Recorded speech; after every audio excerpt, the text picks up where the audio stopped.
Dans cette nouvelle émission, nous vous emmenons au cœur du Bénin, plus précisément à Boïkon, une ville chargée en histoire et en symboles. Parmi ces symboles, la jarre trouée, héritage de l'ancien roi d'Abomey Guézo, elle occupe une place centrale.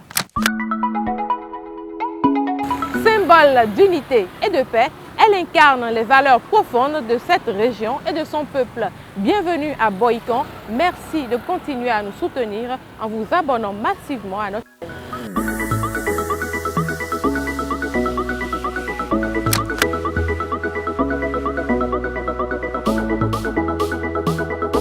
Boïkon, comme son nom l'indique, c'est le nom d'un marché, un marché mythique, Boïkon. En fait, il y a une déformation où on parle de Pomaya Hikon ou Pomaya Hime. C'est lié à l'histoire des Aladahonu qui sont installés sur le plateau d'Abomey, mais à Boïkon avant d'aller là-bas.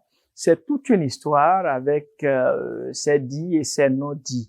Mais pour faire simple, c'est le marché central actuel de Boïkon qui portait ce nom-là et c'est interdit aussi de vendre de bétail, surtout les petits ruminants, dans ce marché.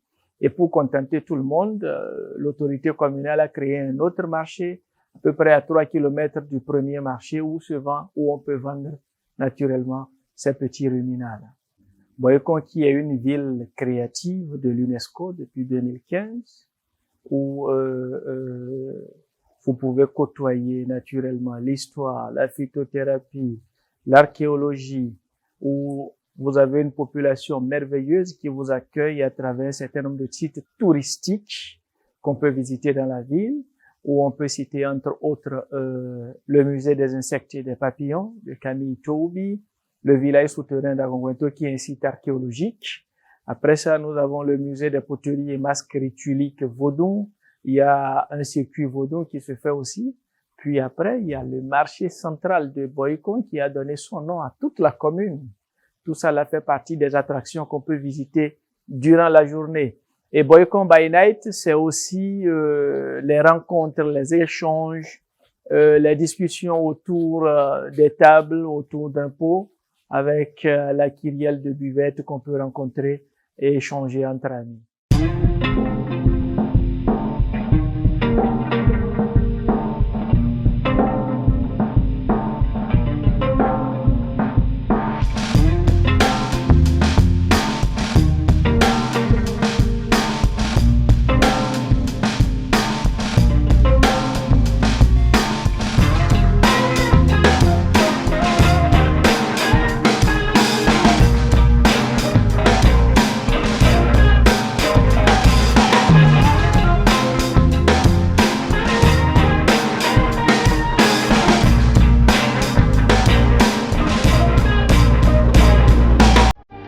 J'aime les objets d'art.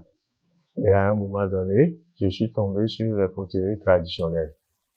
Et l'idée m'est venue de les rassembler et de les exposer au public pour permettre aux initiés et aux non-initiés de ce qui se passe dans les couvents.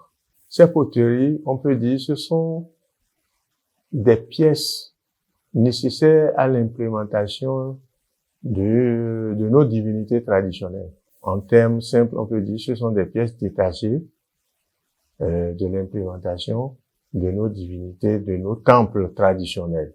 Donc il y a un lien, on peut dire ce sont des dérivés ou bien ce sont des pièces détachées. Donc ces poteries sont liées à certaines divinités, à chaque divinité. Donc les divinités traditionnelles que nous implémentons n'ont pas les mêmes poteries. Est-ce que vous voyez un peu? Chaque divinité a ce type de poterie.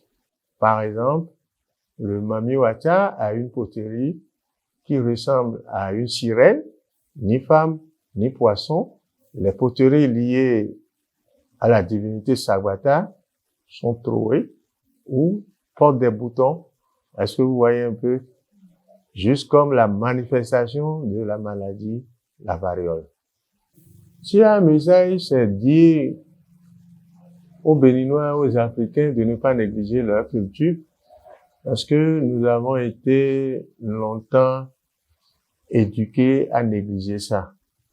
Donc, l'idée est venue de restaurer et le gouvernement actuel est en train de faire un effort dans ce sens et nous sommes en train de l'accompagner.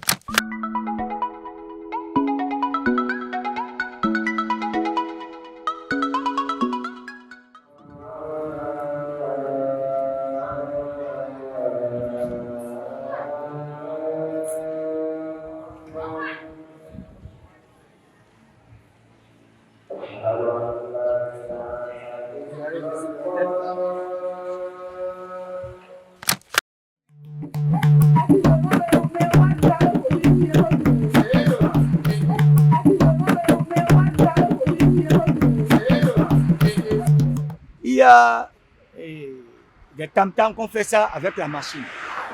Et il y a des tam-tams qu'on fait ça avec la main. Par exemple, les gros tam-tams que vous voyez comme ça là, ça c'est avec la main. On n'a pas encore trouvé la machine qui va faire ça là. Donc actuellement maintenant c'est avec la main qu'on fait ça. Ça, on fait ça avec la machine. Et on fait ça avec la main aussi. Pour la machine, c'est plus joli plus que ça. Et c'est plus cher plus que ça là. Il y a d'autres qui font le trou dedans. Il y a un d'autre qui fait la taillerie. Et il y a d'autres qui font la couverture. Donc, on ne peut pas dire que c'est une seule personne qui va fabriquer le tam-tam et ça va finir. Non. Au moins, on va trouver au moins 3 personnes pour finir un tam-tam. Donc, si tu as fini avec les bois, tu vas trouver les soudeurs. C'est les soudeurs qui font ça là. Ça, ce n'est pas notre métier. C'est les soudeurs qui font ça là. Et on les paye. Et ils amènent ça et nous on fait. Tu vois, non? Ça là maintenant, c'est les forgerons qui font ça là. Ce n'est pas les soudeurs. C'est les forgerons qui font ça là. Et si les forgerons font là, on achète ça et on revient faire les choses. Bon, les tam-tams, c'est eux qui achètent les tam-tams là.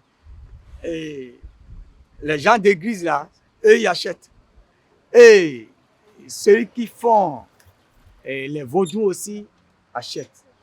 Donc on ne peut pas dire que c'est les gens de musique seuls qui achètent les tam-tams, non.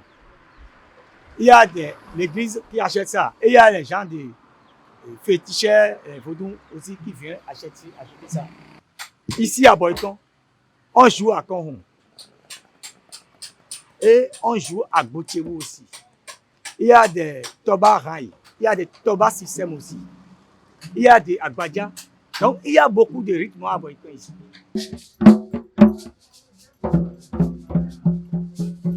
Il n'est point de doute que de tout ce qui a été présenté par rapport à Boycon, elle constitue l'une des villes les plus intéressantes et les plus attrayantes du Bénin. En attendant que vous ne puissiez faire le déplacement pour voir par vous-même, nous espérons que vous avez apprécié ce numéro et vous disons à très bientôt pour un autre numéro de Bénin à la carte.